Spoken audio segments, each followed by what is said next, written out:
Hello, everybody, and welcome to another episode of Attack the Baseline, a WNBA podcast where every episode we attack our baseline knowledge of the WNBA. We're your hosts, John and Kristen Barber, and today we're back to talk about the Phoenix Mercury, a team that is soaring in the standings, boosted by the elite play of Alyssa Thomas. Much to talk about with this team and how they have been shaped throughout the season, and I'm looking forward to getting into all of it. But Kristen, how are you? I'm great. I had a great week being a fan of the Mercury. It's just so nice watching a team when they're winning. Yeah, yeah. Like, really, last year, I was like just on a high the whole time, I feel like, because I was like, everything's new. That was fun. Right, whether win or lose, it's fine. Yeah, this year, it's really been up and down for me. Mm. Like, when we were following the sky, the wings, I'm like, ugh, stop this. No critique on those teams. No, But yeah, they're just sometimes it's tough to losing. watch. So this was very fun. We got three good wins. Yes, three good wins by a team that, early on in the season or before the season, we didn't really know what they were going to be. They basically cleaned house. They had two players from last year's roster that they retained. So big shifts, but success in Phoenix. And we're looking forward to talking about that. But before we get into that, too, we should introduce our guest who we had on last year for week 2. So we started the season with Phoenix, and now we're mid to late season talking about Phoenix. It is our friend of the pod, Chris. Chris, how are you? I'm doing well. Thanks for having me back on, guys. Really appreciate it. Of Of course, of course. course. We You're don't know anyone else who's a Phoenix Mercury fan. So it's not to the like, level that you are, that's for yes, sure. you're dedicated. And a Phoenix To a Mercury fault. fan by way of Philly too. Mhm. So Yes. that's the hook there. Um, but before we get into talking about the team, if you'd like to send us an email, you could do so at our email, attackthebaseline@gmail.com. Connect with us on Bluesky, Instagram, TikTok at ATBPod. If you'd be so kind as leave a 5-star rating and review on whatever platform it is that you listen to, that would be great. And subscribe to the YouTube, all that good stuff. Now that that's out of the way, let's bring it back. Chris, the Phoenix Mercury, we mentioned how good they've been this season, how much they've defied expectations. But you, from a fan perspective, how have you been feeling about the season thus far as we're 31 games in here? Yeah, this has been quite the season. I don't think anybody expected the season to go this way. Especially with all the injuries they faced. They just never relented. Everybody was like next person up. Some of the people that played big roles aren't even on the team anymore, or aren't getting significant minutes anymore. This team has been a revelation, and they've been very, very fun to watch each night. Sometimes they're frustrating. I can't lie, but this has been probably one of the most fun seasons since I think it was either 2021 or 2022 when we went to the finals. This Mm-hmm. has been the most fun I've had since then. So it's been a blast. Good. Yeah, no, I love to hear that. The team, though, does look much different than last year. It was in the rumblings that Diana Taurasi was going to retire. We didn't believe it until we saw it. Yep. But here we start this season without DT. How was that for you? Yeah, that was bittersweet because Diana Taurasi is the reason why I became a Mercury fan. I'm sure most Mercury fans can say the same sentiment. I think the last time I was on the pod, I shared the story about I played a video game back in like 2006 or seven, and Diana Taurasi was in there, and that's how I fell in love with her and started following the Mercury. So it's bittersweet, but it was time for something new. We had a Mm-hmm. rough stretch of a few years, and I do think the other side of it was just like you have to pay Diana Taurasi out of respect, and she took up a decent amount of the salary on the team. Mm. Um, so that was a tough thing for some fans. Some fans were ready to move on, but it's bittersweet because she's a legend. She's well loved, well respected, and she paved the way for so many. So definitely bittersweet. Hmm.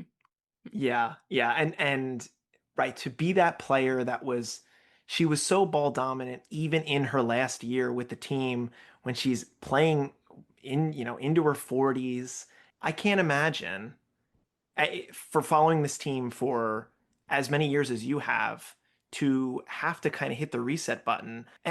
And it kind of worked out because you have Alyssa Thomas now to be the engine running the team. But yeah, when I saw that, they were only retaining originally Kalia Copper and Natasha Mack were the only two holdovers from that previous season. I had no clue what to expect. They didn't have a draft pick, and they just decided to go for it, make some major trades, completely rehaul the team. And one of the other major decisions that they decided was not bringing back Brittany Griner as well, a Hmm. stalwart member of that Phoenix Mercury team ever since you started watching. I would No. imagine that was also pretty emotional move as well. How were you feeling about BG moving on to Atlanta? That was also tough, especially with everything that Brittany Griner went through over the past few Yeah. years, and having her return back to the court and then like now a departure. That was definitely tough. But I think that was a rare like win-win moment because I think Phoenix definitely needed. I thought they were going to head into a rebuild, so I was like, Hmm. okay, I'd leaned into that thought process coming into the offseason that hey, we're probably going into a rebuild. BG's probably moving on, and I think it was the best decision for BG. I like what Atlanta's doing this year, and I think Hmm. that was a really good fit.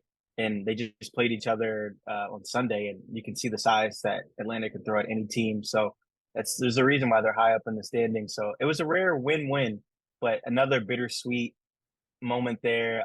It was really cool to see BG come back to town the first time and get the tribute and everything. Hmm.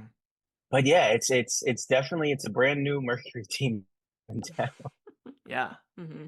I will say, check out the Diana Taurasi documentary. Yeah, We haven't watched it yet, but it does seem like a great little docu-series It's on on the to-do Amazon list. Prime. Yeah. Hmm. Very excited to check that out. Hmm. Yeah, I mean you mentioned it, we mentioned it. Brand new team basically. Let's just sort of talk through it. So the major moves, they bring in Alyssa Thomas, they trade for Satu Sabali, they bring hmm, in Kalani Brown, Sammy Whitcomb, they bring in a bunch of undrafted rookies who Monique Akoa Makani, a player that's yeah, starting for this team, an undrafted rookie. Um, just a complete overhaul. And you said you were expecting a rebuild.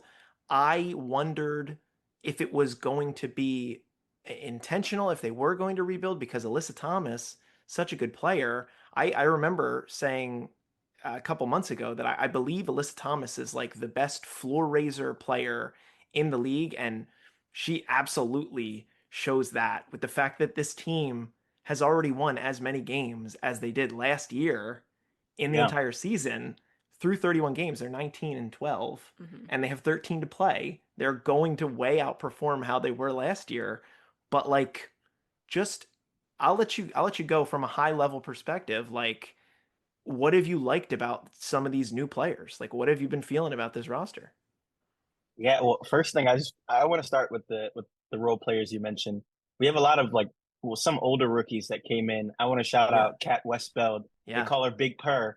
If you're familiar with Carl Anthony Towns' nickname, they've adopted Hmm. it for her. And she's just like when I first like really started loving basketball. Like I watched when I was a kid, but I really started loving it around like 2007, 2008. And I was a Sixers fan. And there's this guy they had called Reggie Evans, and he was Mm. my favorite player. Reggie Evans never put up big numbers, but he always hustled. He always did the little things. He always got a rebound. And that's Kat Westbeld. Hmm. She will just always make the right play. It doesn't matter what role they put her in. She's giving you full effort. She'll defend the biggest person out there, even if she's undersized. She'll fight on the boards. She passes as a big. She has a 3-point shot. I've just been really impressed with her. We talked about Monique Akol Makani. She's been a revelation. Her defense has surprised me. Hmm. I Hmm. wasn't expecting that coming into the season. She has a solid shot as well. She's not afraid to attack the rim. Kit Laksa as well. Hmm. She's just Hmm. she's one I want to see get more minutes because earlier in the year she would just light it up. She could go for 20 to 30 any given game. She has a crazy range.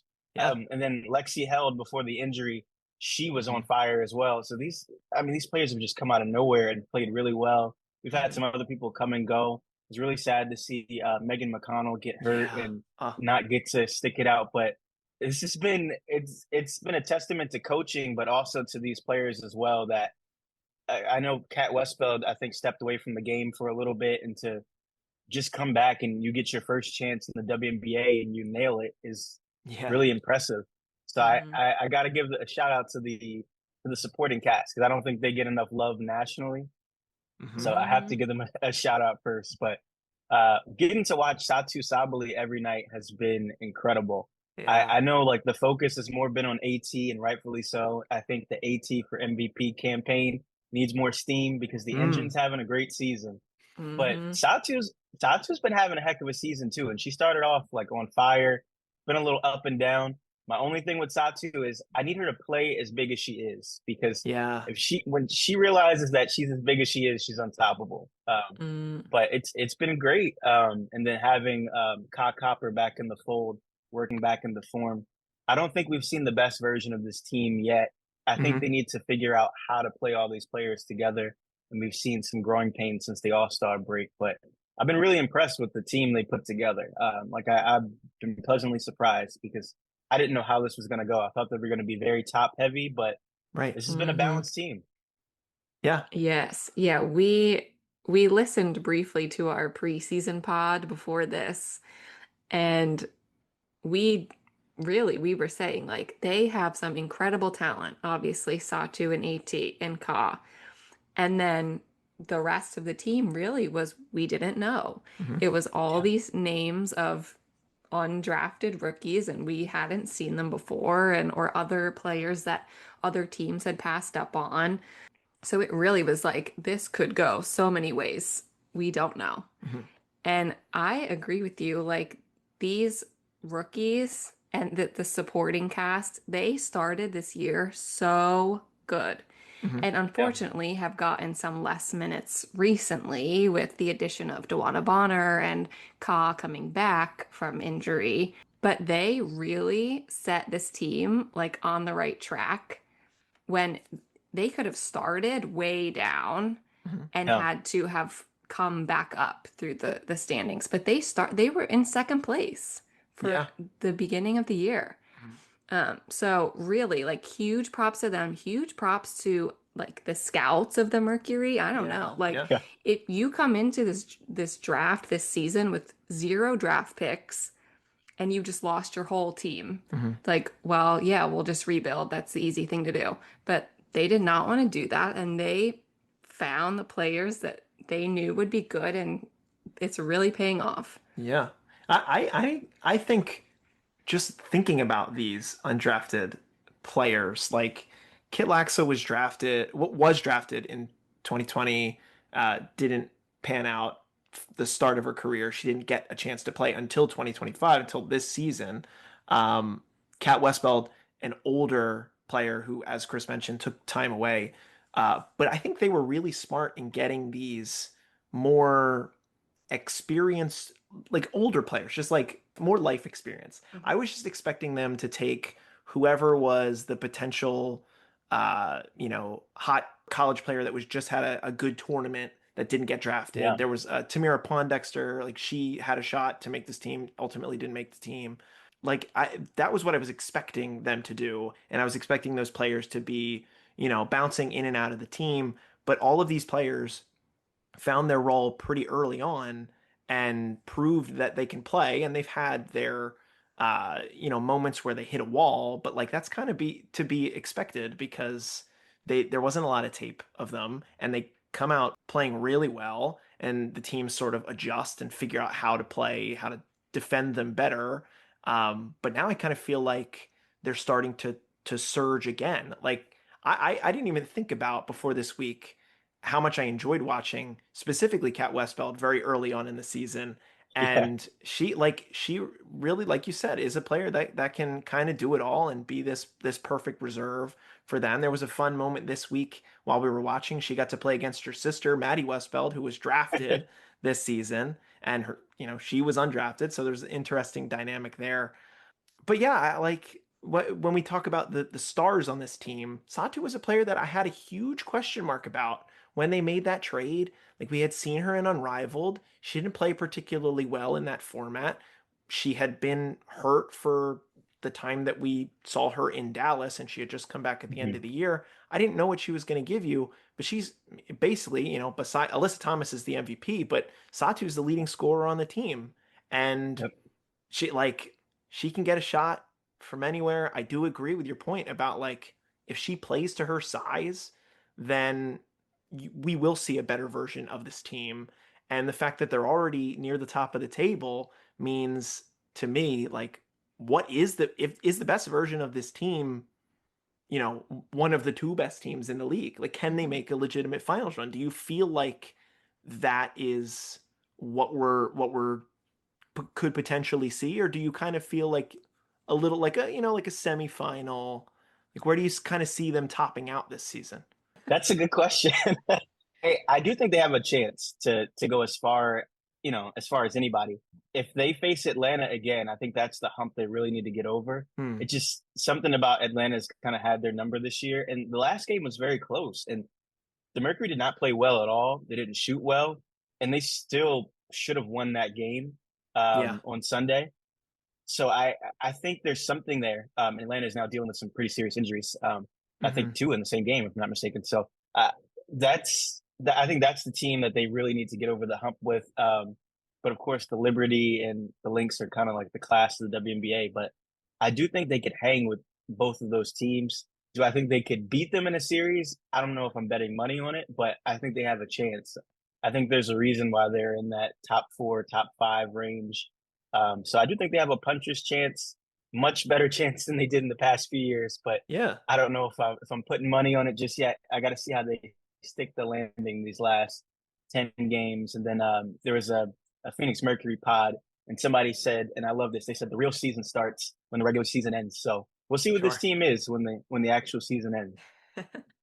Yeah, and I mean just to say that they have a chance is more than you could have asked for, I would imagine. I Oh was yeah, thinking, 1 year, one bridge year, we figure it out, we get the signings to add to AT and Satu, and then you're making the run next year. But like to say that they have a legit shot at making noise in the playoffs, that's gotta feel pretty good. Like you tear the whole thing I was down. hoping to just have fun this year. I know. I know. It's a gift. Mhm. Okay, so let's talk about the most recent addition to this team, Duana Bonner, the fiance Yeah. of Alyssa Thomas. We get to see the dynamic that played out in Connecticut last season. There was a period of time where, in the preseason, we were at least I was kind of just assuming that they were somehow going to end up on the same team together. And then Duana, we know, goes to Indy, doesn't really work out in Indy. She gets waived, and I was wondering if somebody was going to make a trade for her, but she goes through the waivers and they sign her on at a minimum contract basically, and she fits right in. And now I feel like she's starting to take shape. We saw this week she dropped 23 on Indy in a revenge game, Mhm. and she helped Alyssa. She was the assist that gave AT her 10th assist, to give her three triple doubles in a row, the first time a player that's ever done that. Uh, it's been great to see her play there too, but like, how does that feel? You just get to kind of add Dewana Bonner for free, like no questions asked. Well, I dubbed Joanna Bonner many years ago the walking bucket because she could Mm. just get a bucket anytime, Mm-hmm. anywhere on the floor. So that's always been my nickname for her is the walking bucket. And I was really sad when she left us the first time. And I was very excited coming into this offseason because I thought she's a shoe-in to come back. And Yeah. Mhm. she did not. She went to Indiana. But Mm-hmm. then when everything went down there, which I understand their hurt feelings on the Indiana side, but getting her back for pretty much next to nothing. You couldn't have asked for a more perfect scenario if you're Phoenix. You didn't have to pay her the top money. You got to fit her into this roster. Didn't have to gut the team to get her. Didn't have to trade anything to get her. It just worked out perfectly. And I agree with your sentiment that she needed to kind of knock some of the rust off the first few games, but she's rounded into form. So Mm-hmm. now the rest of the team just has to figure out like how do you adjust to your new roles. Even Sammy Whitcomb has kind of like had to take a step back a little bit Yeah. in these like last few games.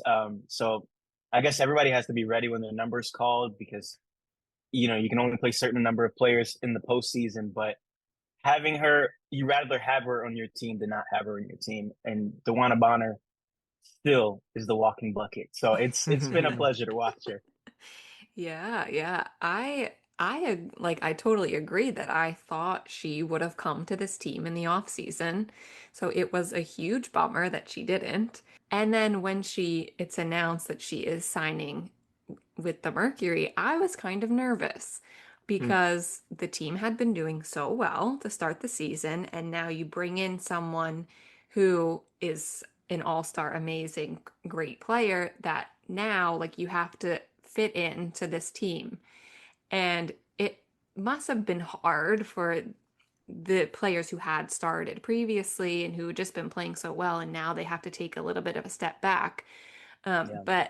And I do agree that there had been some growing pains, but this week, like Dewana had a great stretch of 3 games, like consistently Yeah. scoring 15, 16, over 20 points in the Indiana game.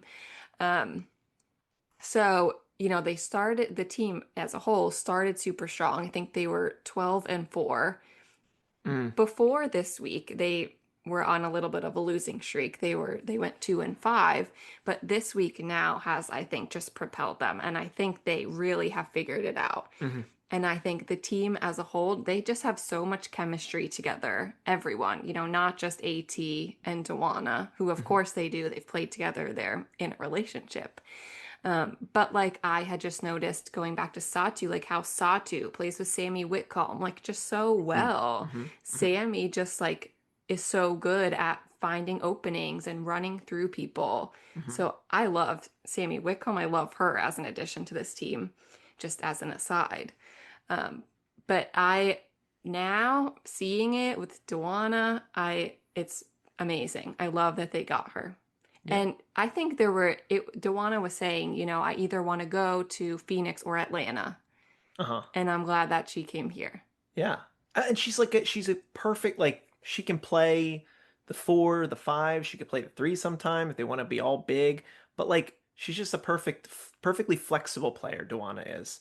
And like they're starting to figure out how to use her better, and like the sentiment that ain't broke, don't fix it in adding Dewana. I'm like, if you have an opportunity to add one of the top 3 scorers all time, like a multi-time all-star, what are we talking about? Yeah. Like, you getting her for free? Come on, like, You get her. even if you play her for 10 minutes a game, she's going to give you something, and they're definitely going to play her more Yeah. than 10 minutes. But yeah, it's just cool that it ends up, the two of them back together again and just winning basketball games and knowing how to play together is something that's just spectacular to watch. Yeah, I do also want to say a lot of the chatter around Dewana leaving Indiana was that she was upset she wasn't starting, and that's why she's so upset. Is demanding to be a starter. And then she comes here and yeah, she's not starting for most of these games. And like that's perfectly fine. She doesn't care that she's not starting, I don't think. Yeah. Like I think she's just trying to make the team better and that's what she's doing. So, great. She was the 6th woman of the year, I think, multiple Yeah. times. So like Yeah. I don't think she has a problem coming off the bench. Yeah. I definitely think there was deeper issues in the locker room that we just don't know about. Mhm. So maybe we'll find out in somebody's book someday what actually Yeah. happened. That's True. always how it goes. Oh, somebody wrote a book 10 years later. Oh, it was that bad. That's what was going on. And we talk about a testament to the coaching staff. They do preach positionless basketball. Everyone's kind of able to play wherever they need to be called. If I need you there, you're there, and basically everybody can shoot. Everybody can dribble at least a decent amount. So it works out that you have all these different looks that they can kind of throw, especially the fact that these players are proving that they're playable. That gives Nate Tibbetts a lot of options to cook up some different looks any given night. Um, let's talk about our Philly girl, Ka.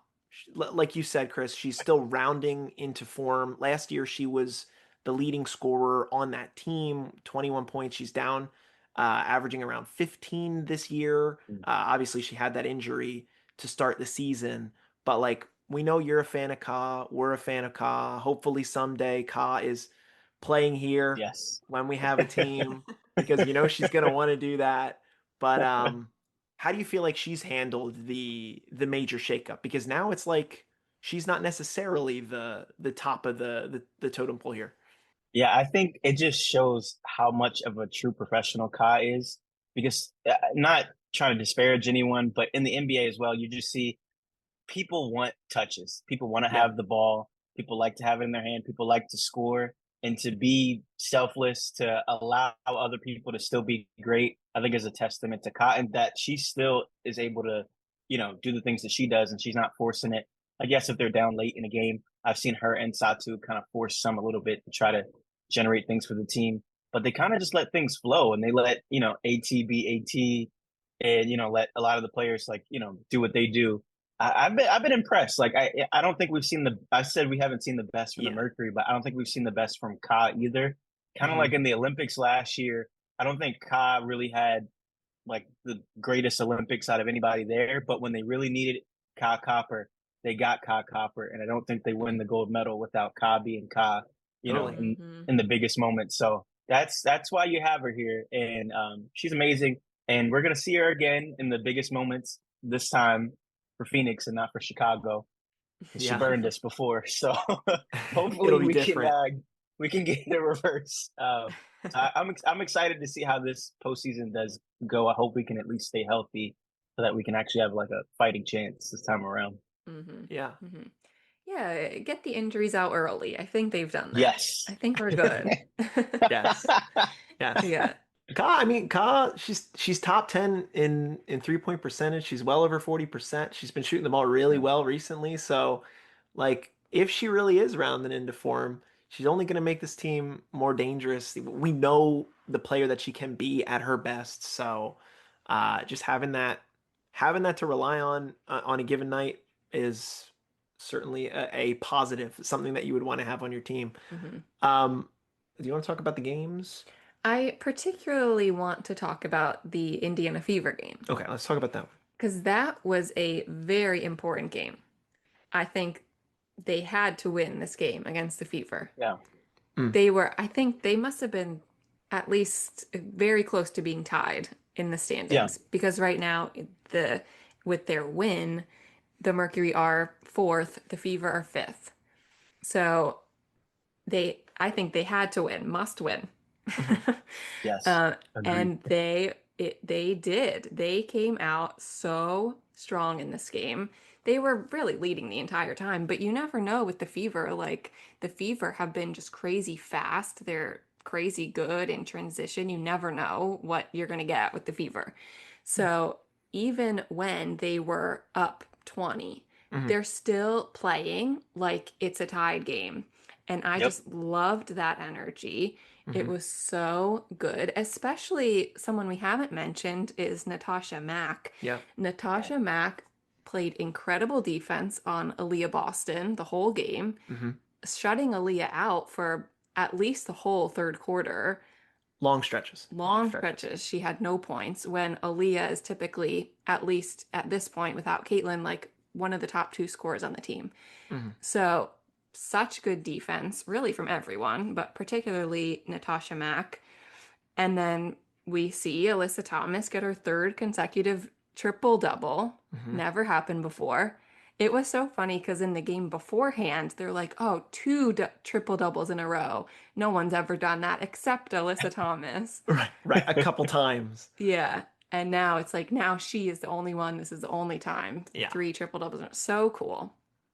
Yes, and of course, like people talk about the triple double like it's kind of like old news, but I do feel like she makes it special. Alyssa Thomas makes it special, because I mean she's leading the league in assists. She's the only one that's north of 9. When in the preseason I was expecting Caitlin to have like the 10 assist season, but it's Alyssa Thomas's season passing the ball. She knows how to find cutters. She knows how to find the open shot, Yep. and she racks up those stats like nothing. It's just you look, you blink, and then she's stuffing the entire box. Yep. Uh, that was a great game that they needed to win, and of course this was, for lack of a better term, disaster of a game for Indy as they lost Sid Colson and Ari Mhm. McDonald Yes, to season-ending injuries. But there was a lot at stake here. Sophie, a revenge game for Sophie. Sophie was playing kind of out She of her played mind. well. She had her best game of the season probably. But yeah, just to see what it meant for Dewana playing against this team after she had been with Indy before that. They won by 35, but at moments it didn't feel like they would have necessarily won by 35, Mm-mm. especially if injuries went differently. Any big takeaways from that game, Chris? Yeah, that was a game we had to have. I know Caitlin Clark wasn't playing, so it's a different Right. Indiana Fever team without her. But that was a team that just took one from us not too, far before. I think it was like maybe a week before, if I'm not mistaken. Mm. So Recently. we had to get that game back. It was imperative. I didn't think it would go down like that, especially when Sophie was raining threes. Sophie was Mhm. spicy. So I will give it. I know there's a lot of controversial things about Sophie Cunningham. I just want to say I met her one time. She was very nice. She signed a jersey for me. She's the only player from the team to stop and do any autographs. So I just want to give her a shout out on that. Hmm. I know she's not the most popular across the league, but I just want to say I appreciate her for that moment because that's a rare thing. So that was Yeah, very nice of her. absolutely, So I'm absolutely. give her a shout out on that. But I thought it was a revelation game, and that it felt like the Merc were back during that Mhm. game. Because a week prior, I had tweeted that the Merc are in the mud. I feel like they were out of the mud in that game. they Yeah, oh they yeah. needed that for the momentum.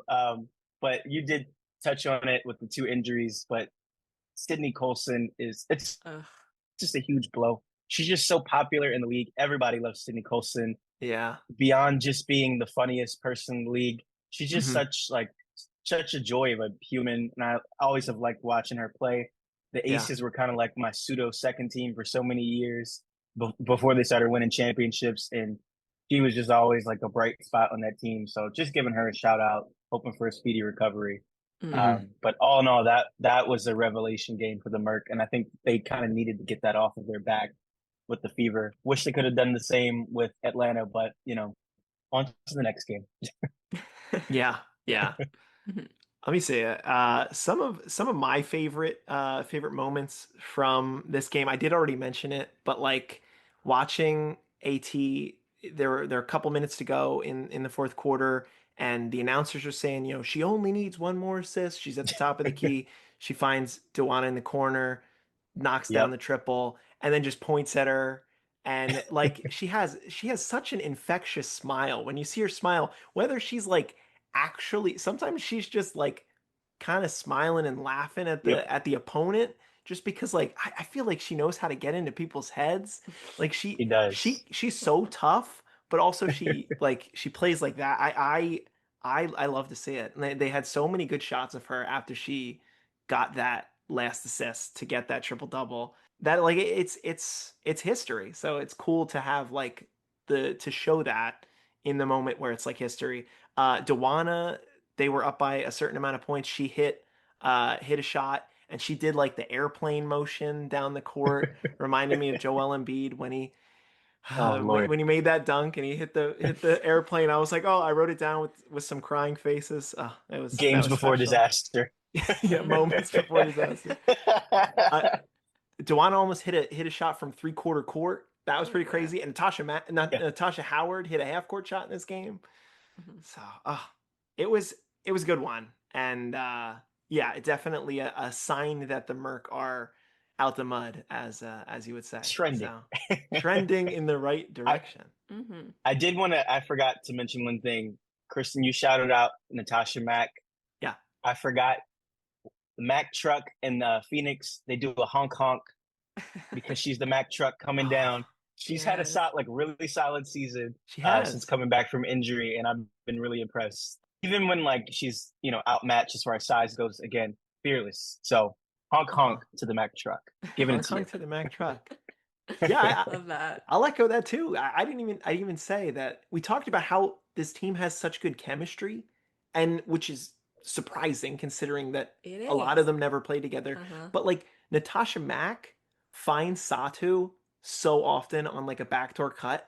I'm like, oh, it's good. I mean, I guess it's because Natasha Mack has got such long arms. She looks bigger than I remember her. Like she looks extra long Yeah. this season, but she is playing really good, but like she's like a perfect role player big.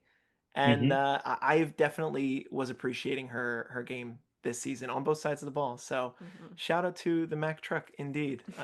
I will echo Honk that. honk. Uh, Lots of car analogies Lots on of the car analogies. team.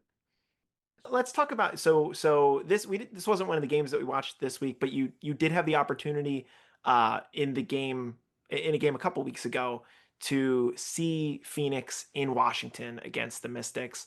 Um, I think last year you were in Phoenix, correct? You saw them at home? No, it was also in Washington, but Oh, also different in arena. Washington. Different arena. Mhm. Different arena. Gotcha, gotcha. Yeah. So how is that? How is the vibes there? Yeah, I will say the game I went to last year, I really enjoyed. It was camp day though, so it's a Mm. little bit different of an atmosphere with all the kids from camp, Yeah, and it was kind of yeah. early, and it was at Capital One Arena, so you're kind of a little bit removed. Care First Arena, their presentation there is awesome. If anybody Hmm. gets to go to a game there, it's very fun, very intimate. There's not a bad seat in the house. I had a really good seat. I was actually behind the bench of the team, and the gentleman who actually usually sits in that seat, he came down and like he talked to me. He's like, "Hey, yeah, I sold you the seat." He actually ended up being from Philly, so we had a Oh, great conversation, and he was like introducing me to like, "Hey, like I think that's your team's assistant general manager." Yeah, I've been going to games for 20 plus years, so it was really cool getting to sit and like talk to him about his experience. Very friendly down in DC. I always love being down there, but great atmosphere, great presentation. The game was awesome. It was another situation where I felt like the Mercury on that road trip, they were kind of just like stuck in the mud. hmm. Then there was an unfortunate situation where a fan in AT, in my, I will say, I don't think the fan did anything wrong, but AT did get a fan removed Yeah. from the game, and that was kind of contentious. But that flipped the switch for the team, and they kind of turned it on after that. After that moment, it was a completely different Mercury team. They were playing lights out defense. They were playing the defense like they were earlier in the season when they were locking teams down. And that is the thing that I think could get the Mercury to the championship if they're Hmm. playing defense on that level. Mhm. Because they were lights out. I mean, and they were getting killed earlier in the game, from all different levels. And then they were just locking everybody down.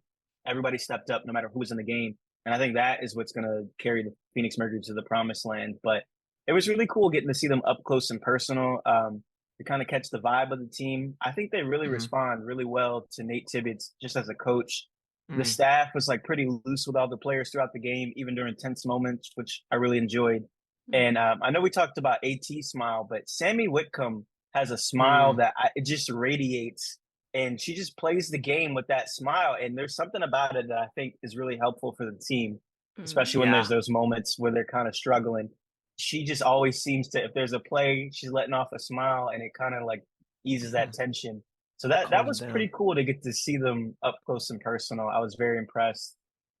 Um, I Cat Westbeld, I wore my jersey. I got a Cat Westbeld jersey because Oh, see, I didn't know she's you had the impressed me so jersey. much. So I I was screaming for Big Purr, as we call her. Definitely bigger in person. So it was cool to see everybody. But once again, hats off to the Washington Mystics for an awesome presentation they put on down there. Great atmosphere. I would recommend anybody going to a game there. But it was wonderful getting to see the team in person. Mm. And I think just about everybody played that game as well. So I got to see Yeah. a lot of the reserves too. Mhm. Yeah, yeah, everybody but Kalani Brown, which surprising, but maybe she was hurt that day. I don't remember. But yeah, That you did. surprised me. Yeah. Mhm.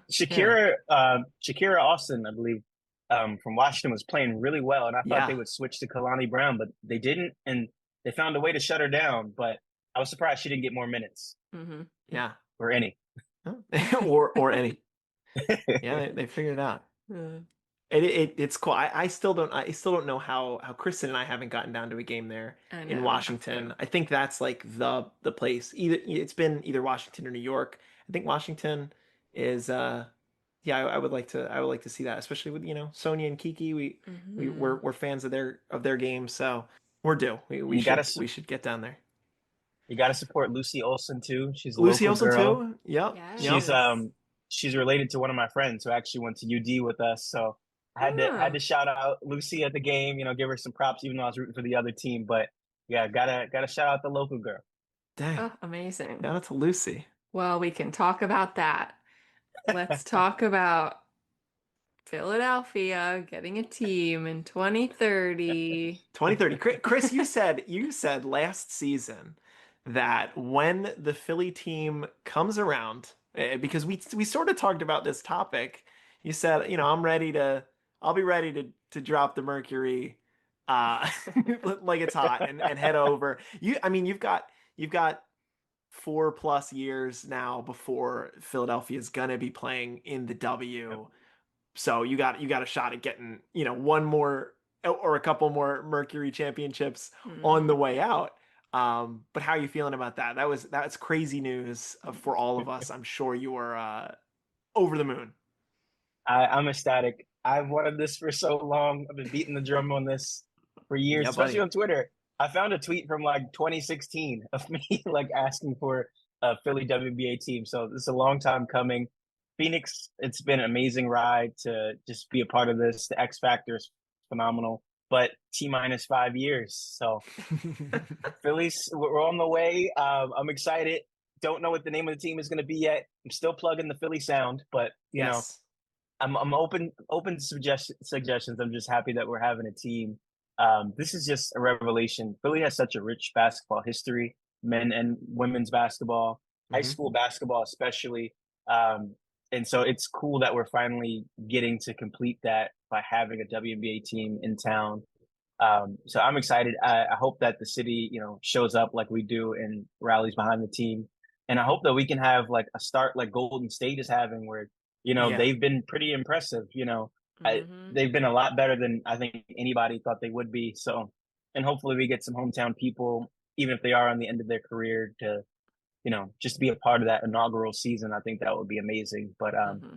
kudos to I guess I have to unfortunately shout out the Sixers front office and also shout out Comcast as well. Yeah. Um, Hmm. the whole team for putting in the bid, but kudos to them finally for getting it done. I'm Right. excited for things to come. Hmm. Yeah. Yeah. It'll be sooner than you know it. But of course we're gonna have you on the pod as a Mercury correspondent for a couple more years. So like we'll get there. It's funny to be like, all right, it's been a fun ride, Phoenix, but It's been real. Signing off. 5 more years down the road. I don't think it's a problem if you want to have a West Coast team, an East Oh, Coast team. yeah, I think that's you always got to fine. have the like fondness for the team. Yeah. But the nights where We'll Philly's always going to have play love. Phoenix. Hmm. Yeah. Yeah. Phoenix, you're dead when you're playing Philly. I'm sorry. That's right. and Yes, and yes. how exciting! We're getting a new arena too. So they Yeah. might be like playing. They might be the first team to play in the arena, depending on how things work out as far I as Hmm. know. timing goes. So that's really exciting. The Philly Sports Complex is going to get a facelift, Yeah. so they're going to be a big part of that. So I'm excited. Hmm. Yeah. Yes, I cannot wait. I cannot wait. It'll go fast. It seems It far. will. It's not. We'll be there. We'll get tickets. We'll go to games together. That'll be so fun. Yes. It's funny too. You plug the Philadelphia Sound. I read an article by the Inquirer a couple weeks ago that was talking through some of the active like Philadelphia blank trademarks that are out there in the world that would be like you won't be able to get this team name. And one of the ones that was like available that they included in the list was the Philadelphia Sound. So I don't know if Come that's on. directly your impact, but it is somewhere out there in the zeitgeist. Hmm. So could be a possible name. I've mentioned it to people and they're like, isn't that more Pacific Northwest? But I'm like, no, it's about the sound of the city, the rhythm of the city. Like, I really like it too, personally. I think Hmm. it's original and it's not Liberty Bells It's not, Revolution. It's The not. Philly Johns, as I've seen Yeah, it's people not say. I'm like, oh, come John's. on. Yeah, come on. Let's be serious here.